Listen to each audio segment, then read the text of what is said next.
Hello, Metro Detroit golfers. I'm Chad Elledge, I'm Ben Bockin. and we are coming to you from the Golf Leadership Academy, and today we're going to bring you the Tuesday tip of the week. Having said that, there's a lot of you out there, love golf, want to do better. We want to share with you our most helpful tip that'll get more of you to play better golf. So, Ben, what do you got, man? What are we going to do at home to help you play better golf? Oh, we are going to talk about the big idea today, everybody. So, we like to refer to golf as a stick game. So, essentially what you have when you're playing golf is you have a stick with weight on the bottom of it. So, our big idea that we actually learned from Michael Hebron, he was a very big help, is to swing this weight freely back and forth.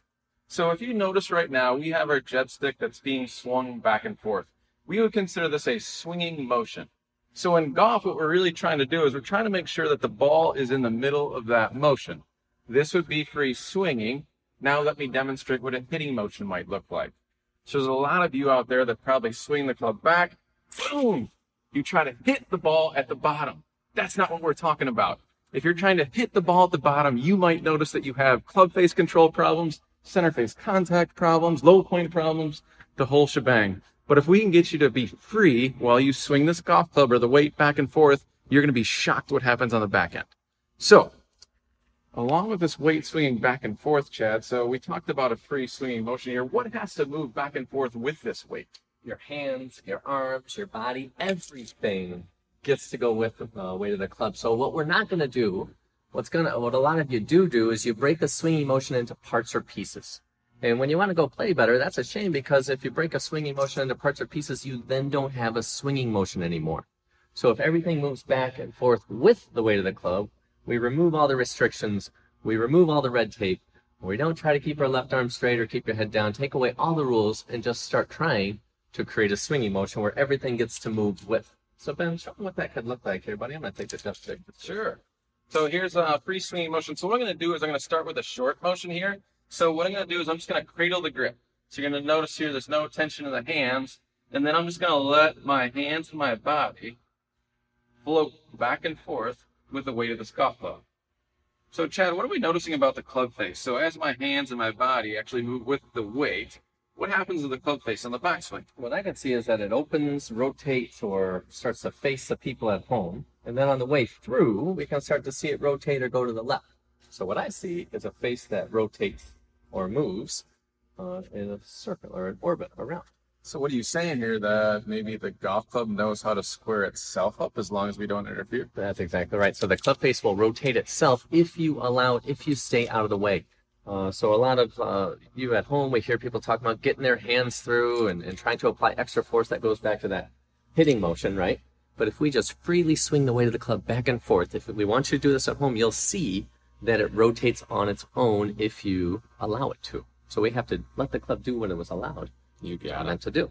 I think another good analogy is if you think when you drive your car, if you have a book that's in the backseat of the car and you jam on the brakes, the book goes flying forward. So in your golf swing, you can think of your hands and your body as being your car, and here's our book at the end of the stick. So if you go ahead and watch what happens, if I slam on the brakes with my car, the body stops. So my hands and my body are stopping.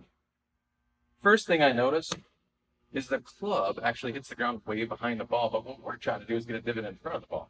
Cool. So if everything keeps moving, the books will stay on the back seat of the car. Yep. And you'll have better low point control. You'll have more solid contact. It'll be all good. So what this is about is inertia. Now, I don't know what inertia is all about, but what I do know is that those books are going to go flying. So you have to keep everything moving. That's why keep your head down is one of the most destructive forms of golf help ever created. And everybody says it, everybody believes it true, but it just ain't so.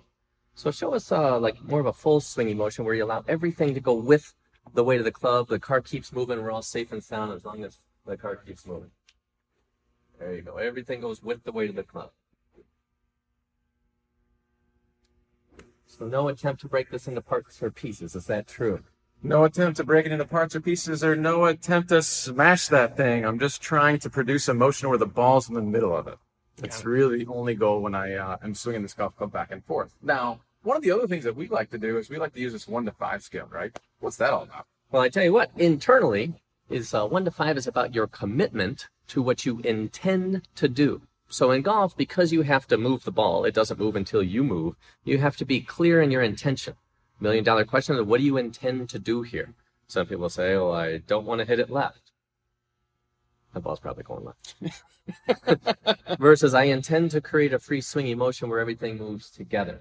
1 to 5 is about to what degree did you execute your intention, or to what degree were you able to keep your attention on that intention. Here at GLA, we call it plays. What play you're going to run. So golf is like football in that way. You have to initiate the action, so you have to be very clear on what you're going to do.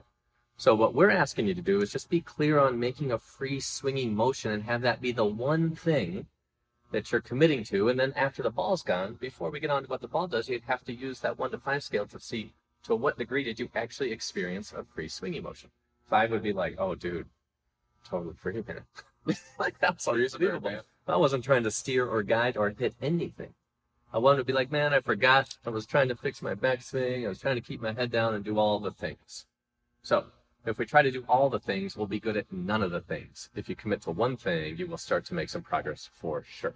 So why don't you go ahead and show us, and then we'll just talk on a scale of 1 to 5, and you can, give your interpretation of what that is, and off we go. Yeah, most definitely. So one of the things that I like to do before I actually go ahead and let the ball get in the way of my motion is I'm trying to rehearse what I'm trying to sense throughout the swing. So the first thing that I will do is I'm going to flip this golf club upside down, because now I'm truly swinging weight freely back and forth. So I've got my golf club flipped upside down. I swing it freely back and forth. Then I'll flip the golf club the right way up. Free swinging motion back and forth, hands and body moving with the weight. So now I actually know the experience that I'm trying to chase. So now what I'm going to do is I'm going to make that same free swinging motion with the ball in the way. And I'm going to use my 1 to 5 scale. So a 5 would be the experience of the exact same when the ball wasn't there, and a 1 would be like, holy cow, I am way off. So I would give myself, I would say a 4. So I got a little bit distracted by the camera, but I was pretty close. So I was thinking a little bit about the camera, how is my swing going to look, as opposed to just committing to the free swinging motion. So I could do a little bit better job, but it wasn't too bad. So in one part, we're going to talk about the swing concept is free swinging motion. That's what we're really talking about here today. And the second part is we're kind of dovetailing into one of golf's mental skills, so it's just being able to commit to one thing at a time. So can you keep your attention on your intention? In this case, you graded it a 4? Yep. All right, because you were a little bit distracted with the camera, no big deal? You got it. So at home, be patient with yourself while you work through this and really just start to see if you can look inward to what's going on during the swinging motion.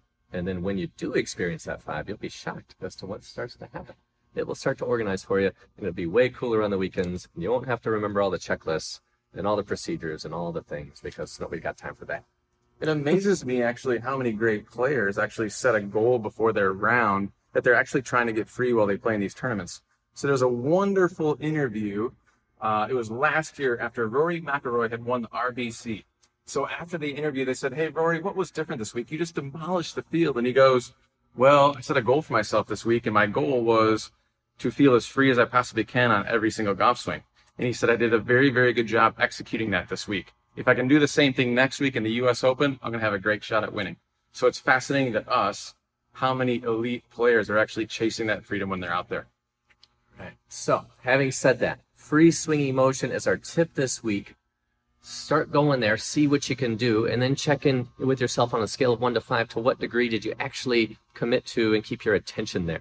So this is going to help so many of you. If we can learn to drop the rules and the red tape and keep your head down and all that drama, you're really going to start to enjoy your golf. You're going to start to hit better shots. So we thank you for joining us on the Tuesday Tip of the Week. If you want more videos, you can go to Ben and I's Golf Leadership Academy page on YouTube. We have a whole bunch of content there, so feel free to check it out. Leave some comments in the section below. Ask any questions. We look forward to engaging with you as we move forward. Thanks for joining us, and we'll see you next Tuesday.